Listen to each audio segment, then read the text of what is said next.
Hello भाइयों, कैसे हो? तो आज भी बहुत सारी स्टोरीज है बताने के लिए, तो चलिए शुरू करते हैं। सबसे पहले हम बात करेंगे मोहम्मद शमी की, जिनको आज यानी 9 जनवरी को अर्जुन अवार्ड मिलने वाला है। और इस पर शमी ने कहा, ये अवार्ड एक सपना है, जिंदगी बीत जाती है और लोग ये अवार्ड नहीं जीत पाते। I am happy that I have been nominated for this award, क्योंकि मैंने अपनी पूरी जिंदगी बहुत लोगों को ये अवार्ड मिलते देखा है। अर्जुन अवार्ड एथलेटिक्स का सेकंड हाईएस्ट इंडियन अवार्ड है, जो कि 4 साल की परफॉर्मेंस को देखकर दिया जाता है। और इस साल 25 लोगों को मिलने वाला है, जिसमें शमी भाई भी है। मतलब बहुत बड़ी बात है यार। तो कॉन्ग्रेचुलेशन टू मोहम्मद शमी।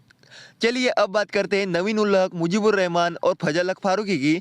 जैसे कि सबको पता है कि पिछले महीने अफगानिस्तान क्रिकेट बोर्ड ने इन तीनों को नेशनल कॉन्ट्रैक्ट से बाहर कर दिया था और फ्रेंचाइजी क्रिकेट खेलने के लिए 2 साल तक एनओसी देने से भी मना कर दिया था, जिससे इनके लिए आईपीएल खेलना भी मुश्किल हो गया था। लेकिन लेटेस्ट अपडेट ये आ रही है कि ये प्लेयर्स अपने देश के लिए भी खेलेंगे और आईपीएल भी खेलेंगे, क्योंकि बैन लगने के बाद इन प्लेयर्स ने एसीबी से कांटेक्ट किया और फिर से देश के लिए खेलने की बात कही और कहा कि हम फुल कमिटमेंट के साथ देश के लिए खेलेंगे। इस वजह से एसीबी ने तीनों प्लेयर्स पर लगा बैन हटा दिया है, पर प्लेयर्स को फाइनल वार्निंग भी दी गई है। इसी के साथ उनकी सैलरी भी डिडक्ट करने की वार्निंग दी है और ये भी कहा है कि आपको देश के लिए खेलने को प्रायोरिटी देनी पड़ेगी और इन प्लेयर्स के परफॉर्मेंस को स्ट्रिक्टली मॉनिटर भी किया जाएगा। तो चलो अब इन प्लेयर्स की जान में जान आई होगी, क्योंकि फ्रेंचाइजी क्रिकेट खेलने के चक्कर में ये ना तो घर के रह गए थे और ना ही घाट के। तो अब हम बात करते हैं द रियान पराग शो की। रियान पराग जो कि फेमस है ट्रोल होने के लिए, क्योंकि आईपीएल में राजस्थान के लिए खेलते हुए शायद एक आध बार ही उन्होंने अच्छा परफॉर्म किया होगा, फिर भी राजस्थान उन्हें टीम से ड्रॉप नहीं करती और इसीलिए फैंस रियान को ट्रोल करते रहते हैं, ये कहकर कि इसको सिर्फ डांस करने के लिए बोल दो, बैटिंग तो होती नहीं इससे। लेकिन रणजी ट्रॉफी में कल आसाम के लिए रियान पराग ने सिर्फ 56 बॉल्स में सेंचुरी बना दी और ये रणजी ट्रॉफी की सेकंड फास्टेस्ट सेंचुरी है, क्योंकि ऋषभ पंत ने 2016 में सिर्फ 48 बॉल्स में सेंचुरी बनाई थी। पराग 87 बॉल्स में 155 रन बनाकर आउट हुए, जिसमें उन्होंने 12 छक्के और 11 चौके भी मारे और ये उनके करियर की one of the best innings है। अब रणजी ट्रॉफी की बात हो ही रही है तो बात यश ढूल की भी कर लेते हैं, जिनको दिल्ली ने कैप्टंसी से हटा दिया है, क्योंकि उनकी कैप्टंसी में दिल्ली की टीम पुडुचेरी जैसी कमजोर टीम से हार गई और ये दिल्ली के लिए बहुत ही बड़ा अपसेट है, जैसे कि जिम्बाब्वे ने पाकिस्तान को हरा दिया हो। इसीलिए अब दिल्ली के सीनियर प्लेयर हिम्मत सिंह अगले मैच से दिल्ली की कैप्टंसी करेंगे। डीडीसीए जॉइंट सेक्रेटरी राजन मनचंदा ने कहा कि यश एक टैलेंटेड प्लेयर है, but he is currently not in a good form. हम उम्मीद करते हैं कि एज अ बैटर वो अच्छा परफॉर्म करे, इसीलिए हमने उसके ऊपर से कैप्टंसी का प्रेशर हटा दिया है। हिम्मत हमारा एक्सपीरियंस्ड प्लेयर है और सक्सेसफुल भी, तो अब से वो टीम को लीड करेगा।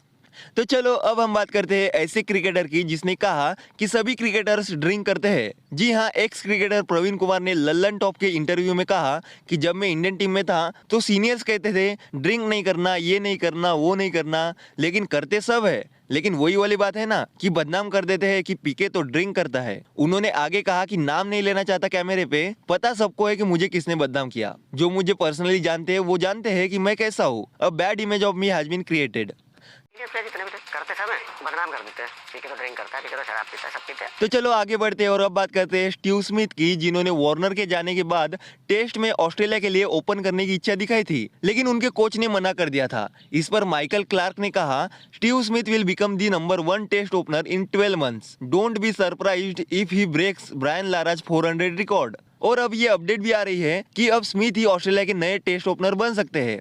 तो चलो अब बात करते हैं हेनरिक क्लासेन की, जिन्होंने टेस्ट क्रिकेट से रिटायरमेंट ले लिया है। क्लासेन ने कहा, after a few sleepless nights wondering if I am making the right decision, I have decided to retire from red ball cricket. It's a difficult decision that I have made because it is by far my favorite format of the game. उन्होंने आगे कहा, the battles that I have faced on and off the field have made me the cricketer I am today.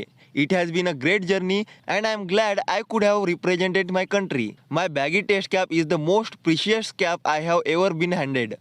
तो अब बात करते हैं रविंद्र जडेजा की, जिन्होंने इंस्टाग्राम पर एक रील डाली है जिसमें वो बैलगाड़ी चला रहे हैं। तो देखा आपने माई भाई के साथ रहने का नतीजा, लगता है जड्डू भाई भी अब फॉर्मिंग करेंगे। तो चलिए आज के लिए इतना ही और मिलते हैं नेक्स्ट वीडियो में।